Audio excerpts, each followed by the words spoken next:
ఇక్కడే పుట్టింది, ఇక్కడే అగ్నిప్రవేశం. పెనుగొండలో పుట్టారండి ఆవిడ. 5630 సంవత్సరాల క్రితం జరిగింది. రాజరాజ నరేంద్రుడు పరిపాలించేవాడు.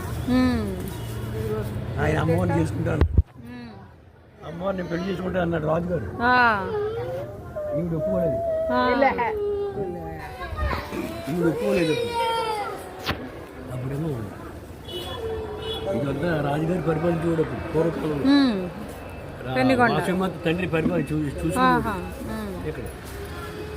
అందుచేత ఆయన చూడటానికి వచ్చి అమ్మవారిని చేసుకుంటాను, చేసుకోవడం. తండ్రికి పిల్లలు లేరు.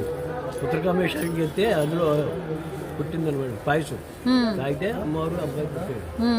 అక్కడ అద్దాల మేడం చూసారా?